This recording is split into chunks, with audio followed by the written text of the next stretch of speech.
It's the night before the race. You're walking the garage floor, past 100 cameras all pointed at the wrong thing.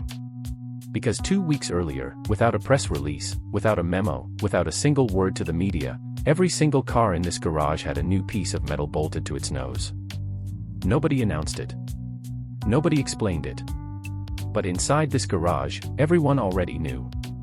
And within days, a driver would go on live television and admit exactly what that piece of metal had taken away from somebody else. This is the story NASCAR never put out in a statement. And it may be the reason a championship-caliber team is suddenly not the team everyone expected it to be. No press conference addressed it. No technical bulletin was read aloud on a broadcast. It moved through the garage the way real changes in this sport usually move, quietly, mechanically, and only noticed by the people whose job it is to notice. Before we go further, if you're new here, this is NASCAR Voltage, and we're closing in on 500 subscribers. If you want the real breakdowns behind the headlines instead of the surface-level takes everywhere else, hit subscribe, drop a like, and leave a comment with your take. Every bit of that support genuinely helps this channel grow and keeps this kind of digging possible. Now, back to the garage. For most of the 2026 season, this was framed as a simple story. Toyota built a faster car. That was the official line, repeated across broadcasts, while conspiracy theories tied to the 2311 racing lawsuit backlash swirled in the background. Meanwhile, Chevrolet's new body came with documented balance issues, effectively removing a third manufacturer from title contention. That left Ford as the only other threat on paper, and for most of the year, even Ford wasn't close. Toyota's win counter and top 5 counter climbed steadily across the season, race after race, while the other two manufacturers fought for scraps behind them. That gap was wide enough, and consistent enough, that most of the garage stopped questioning it out loud. A faster car was simply a faster car. Nobody was digging for a mechanical explanation, because nobody had a reason to look for one. So for months, this was a 2-horse race that only had 1 horse running. Until the horse nobody was betting on started winning. And nobody could explain why. Until one man said something on a podcast that he probably wishes he could take back. That moment came on Kevin Harvick's Happy Hour podcast in late July. Mike "Mamba" Smith was discussing Team Penske and driver Joey Logano when he mentioned, almost in passing, that Logano's team had made a little adjustment with the nose of the car with a splitter that they believed could help their downforce program. He followed it with a warning to the rest of the field: a team you let hang around can come back to beat you later. Fans didn't fixate on the warning. They fixated on 4 words: adjustment with the nose. Nobody knew exactly what that meant. But somebody was about to find out, and confirm it. That confirmation came from Bob Pockrass of Fox Sports. On July 30th, fans pressed him directly on social media, asking whether Smith's comment was actually about helping Ford's downforce program.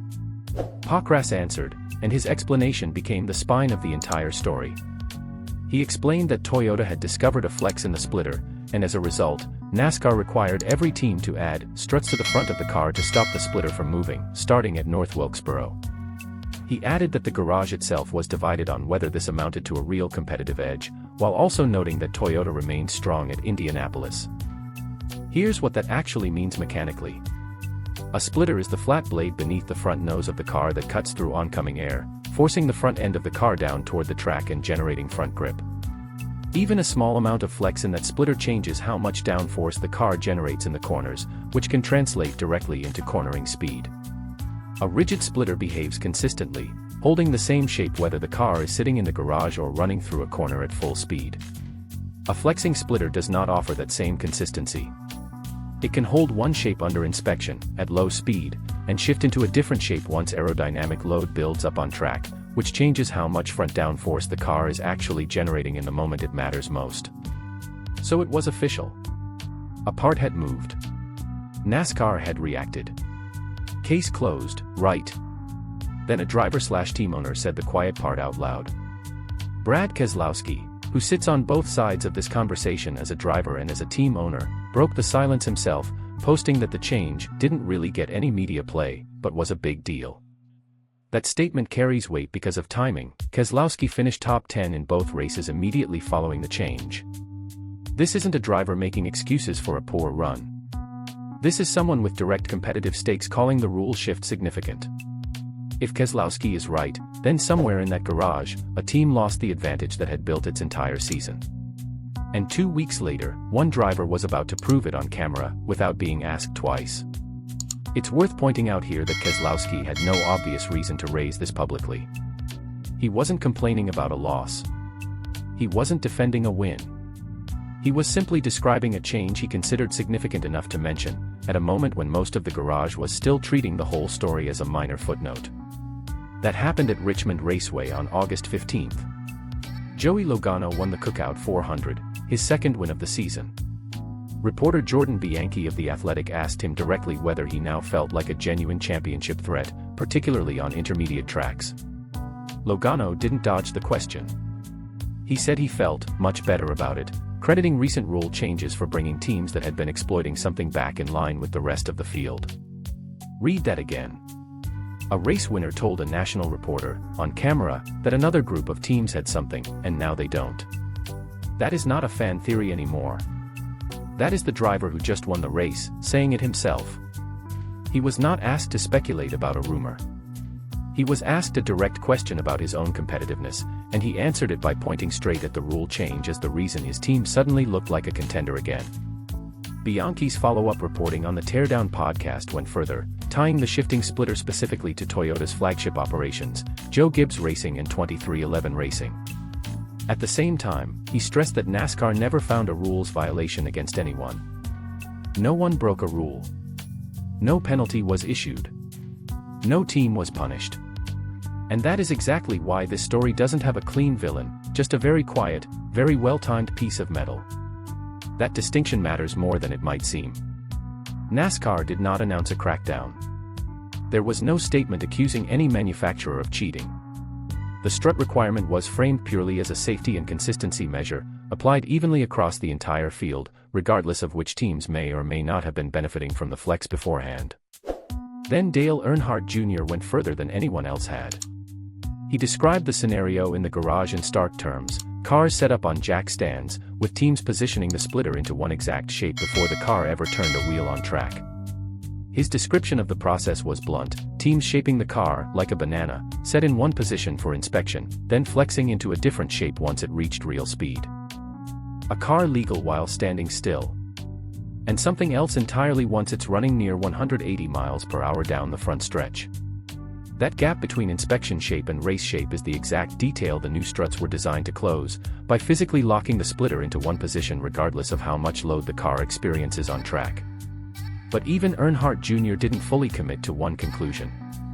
He said he asked people directly inside the garage and got two completely different answers, some insisting the change would alter nothing, others certain it would directly affect how certain teams had been generating their edge.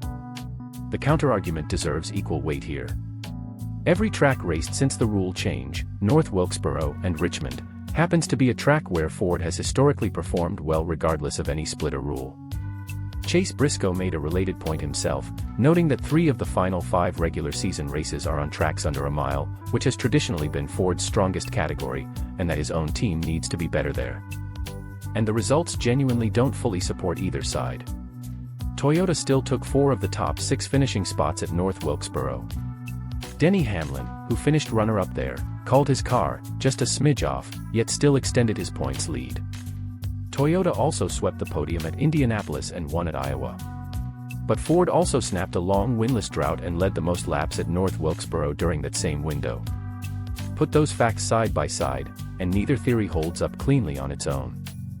A team that supposedly lost its edge still swept a podium and won a separate race entirely. A manufacturer that supposedly gained nothing still ended a long drought and led the most laps at the very track where the new rule first applied. Both things are true at the same time, which is precisely why the argument hasn't settled. So which is it? Did NASCAR quietly take a championship-caliber advantage away from Toyota? Or did the schedule simply land in Ford's traditional territory at the exact moment an unrelated rule got tightened? Right now, nobody in that garage agrees. Not the drivers. Not the owners. Not even Dale Earnhardt Jr. Earnhardt Jr. proposed the test that would actually settle it, though it hasn't happened yet. Send these cars to a 1.5 mile track, the exact category where Toyota dominated all season, and watch what happens. If Ford becomes competitive there too, that's real evidence the rule mattered. If Toyota keeps dominating regardless, the entire theory falls apart.